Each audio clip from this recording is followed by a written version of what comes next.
ini adalah flashlight yang pernah saya review sebelum ni. Dan kali ni Wuben hantar satu lagi dekat saya, Wuben S1 Pro pula. Dan rupanya adalah macam ni. Tu dia besar betul Okey.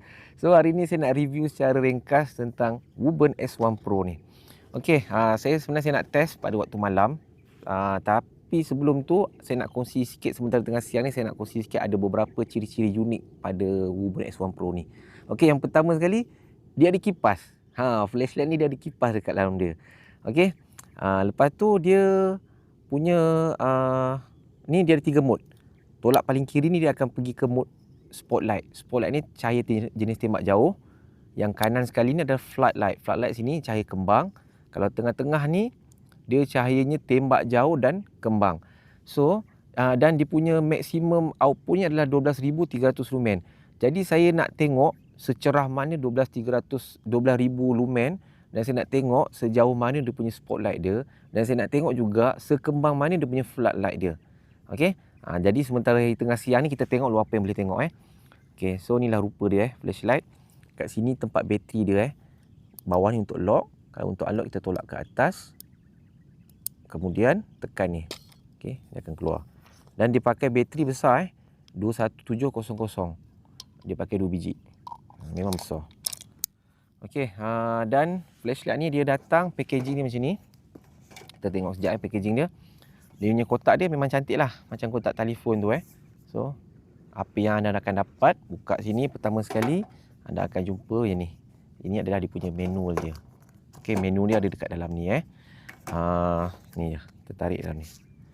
Okey, lepas tu flashlight ni ada dekat sini lah. Dan cabut sini. Okey, dia ada lagi 2 barang kat sini. Yang pertama aksesori. Okey, jom kita tengok apa ada dalam aksesori ni. Dalam aksesori ni dia ada lanyard. Lanyard dia cantik, nice, memang nice. Dia ada lanyard dan skru. Okey, skru untuk kipas ni dia bagi skru spare. Kalau tengok manual dia bagi tu kipas ni kita boleh buka, mungkin untuk servis ke nak cuci ke apa kipas ni. Tapi dia pakai Allen key jenis star tu. Saya tak ada Allen key ni, so saya tak dapat nak buka hari ni. Mungkin lain kali kalau saya ada saya akan cuba buka dia lah. Okey. Lepas tu ni, holster dia ni best. Tengok ni holster dia ni. Ini aluminium alloy Dan kat sini nampak macam ada button kan. Okey, klik je.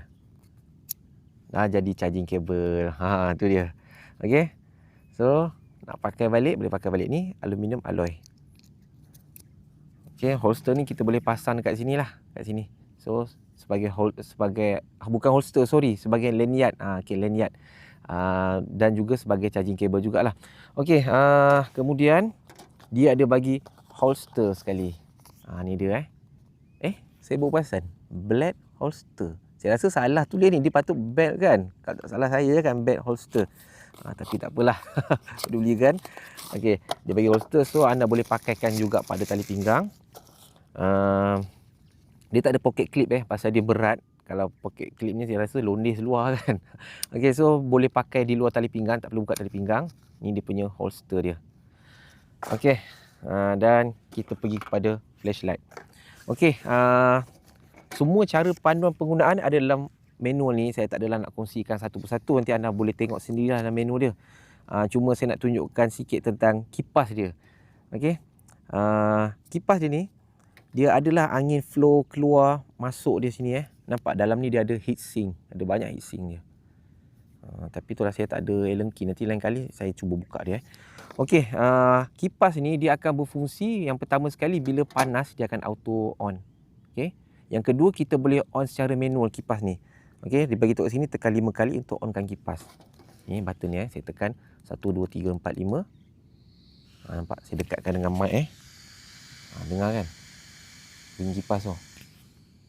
Okey, jom kita tengok dia punya flow angin dia pula. Dia kipas ni dia akan sedut angin ikut lubang sini dan dia akan keluar dekat sini, dekat melalui heat sink ni So jom kita tengok. Ini adalah papan telur. Okey. Dia akan sedut. Dia akan keluar dekat kipas belakang tu. Cuma sekarang ni tengah berangin sikit. Okey, nampak tak? Nampak? Nampak tak? Dia keluar kan? Okey. Cuma tak berapa jelas sikit pasal cuaca berangin sikit, ada angin tiup. Okey, nampak? dia keluar ikut dia akan angin tu akan melalui heatsink. Okey, itu cara dia nak menyejukkan kipas ni. Okey, so selebihnya kita akan test pada waktu malam flashlight ni. Alright, kita jumpa pada hari malam. Oh, satu lagi saya terlupa nak beritahu, dia ada satu lagi aksesori tambahan iaitu Woburn P4. Yang ni mungkin dia beli secara berasingan lah. Okey, dia ada bagi bracket ni dengan skru untuk kita pasang dekat sini. Dan dia boleh dipasangkan pada basikal, handle basikal, ataupun dia ada lubang track ni kita boleh pasangkan pada tripod atau sebagainya. Okey, so jom kita jumpa waktu malam ni. Sekarang jam pukul 11.45 malam. So memang dah tengah malam lah ni dan keadaan malam ni tak gelap. Malam ni agak cerah. Tengok dekat jam Garmin Instinct 3 ni kita boleh check keadaan bulan. Okey, 96%. So boleh kata bulan penuh betul lah tu, nampak. Dan kalau tengok kat langit ni pun tengok bulan dia. Besar kan. Okey, jadi tapi dalam kamera anda nak nampak macam gelap kan? Sebab dalam kamera memang sedikit gelap. Tapi kalau dalam keadaan asal, mata saya tanpa buka lampu pun boleh nampak sekeliling. Okey, so jom kita test. Ini dia Woburn X1 Pro. Saya nak mulakan dengan mode turbo dulu. Kita tengok mode turbo punya penangan. Itu dia. Ini adalah mode turbo dan bila saya on mode turbo ni, dengar bunyi kipas dia. Kipas dia bunyi kan, sebab dia panas untuk nak sejukkan. Okey, so jom kita tengok satu persatu mode dia.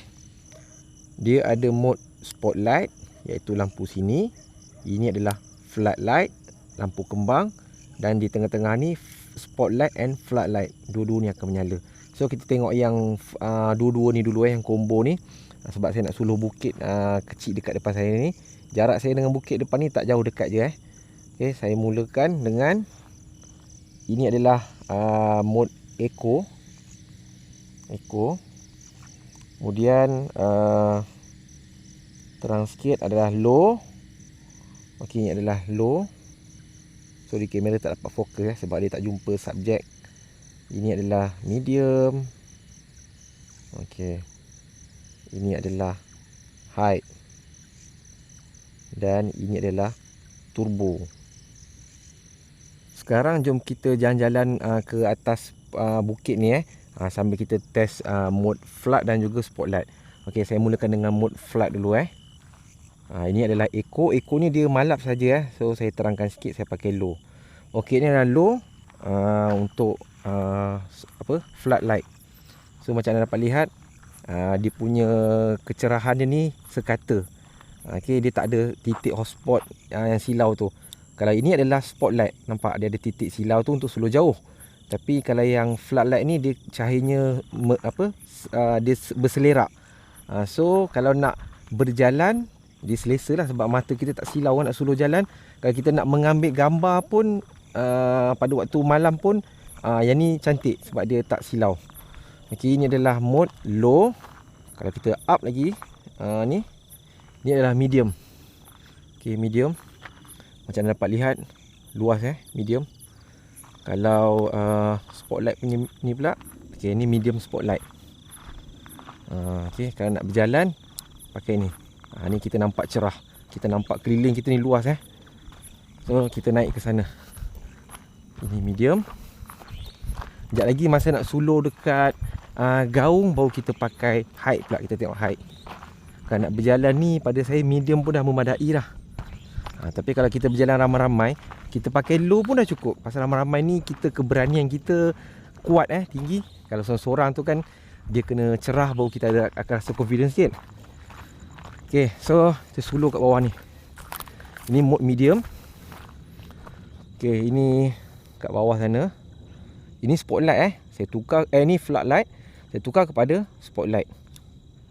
Nampak? Dia boleh suluh jauh. Macam mana pula kalau saya kembali ke flood dulu. Saya up kepada height. Okey, ni adalah height untuk flood. Okey. Nampak juga bawah tu. Tapi tak berapa tajam. Kalau test kepada spotlight, nampak? Kita nampak lebih tajam image tu. Dia suluh dia boleh jauh. Okey, bagaimana pula kalau turbo? Okey, kita turbo flood dulu kita pakai. Okey, ini adalah turbo flood. Memang terang betul. Okey, terang betul. Bagaimana pula kalau turbo spotlight? Dia tembak lagi jauh lah, nampak sampai ke pokok sana boleh sampai. Kalau flood, dia tak sampai. Okey, spotlight, floodlight. Okey, saya tukar kepada medium lah. Pasal height tu memang terang, tapi kita imagine kalau kita dalam situasi sebenar situasi sebenar, kita takkan nak bazirkan bateri terus pakai height kan. Walaupun baterinya memang dia banyak, bukan banyak, baterinya kapasiti besar dan dia pakai 2 biji. So dia memang tahan lah. Tapi saya pakai medium dulu. Okey, medium dah memadai dah. Nanti kita nak slow ke bawah baru kita pakai height. Ini bukit batu ni. Kan nak healing ni best kan ni. Pasal tempat ni tak ada orang. Saya selalu buat video kat kawasan sini pasal sini tak ada orang masuk. So memang tenang lah. Okay, ini adalah flood. Kalau spotlight tak best nampak. Dia tengah ni je, keliling gelap, tak nampak. Kalau flood nampak, dia terang keliling Okay, kita pakai flood, naik atas lagi, sikit lagi. Bukit ni rendah je. Okey, sampai ke puncak bukit. Nampak bandar-bandar kat sana. Kita sulur ke bawah Okey, sulur ke bawah. Mode floodlight kita tukar kepada kecerahan height. Height floodlight. Ini adalah spotlight. Dan ini adalah yang combo dua-dua flood dan spotlight. Okey, kita test turbo pula Turbo flood dulu. Okey, ni turbo flood. Memang kita nampak bawah sana luas betul. Kalau spotlight, okey, dia tertumpu, tapi dia boleh slow jauh. Boleh tahan lah. Nak kata jauh tu sangat tak juga, tapi boleh tahan. Kita boleh slow pokok depan ni, kita boleh slow tanah depan sana. Kalau flood, macam ni gambaran dia. Kalau spotlight, macam ni. Dan satu lagi, dia ada mode stroke. Kita tekan 3 kali. Okey, ni adalah stroke. Stroke pun sama juga kita boleh pilih ni flood, spotlight ataupun combo flood dan spotlight. Dan satu lagi dia ada mode SOS. 1 2 3, tekan 3 kali. Ini adalah mode SOS.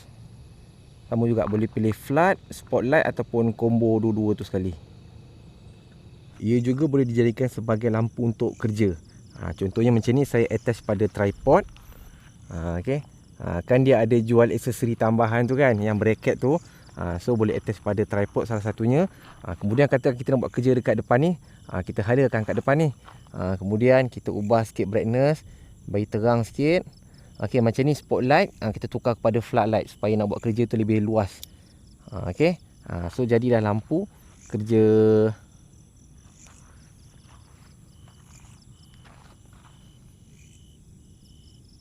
Jadi saya rasa sekarang itu saja perkongsian daripada saya tentang Woburn X1 Pro, lampu sulur yang mempunyai kipas penyejuk.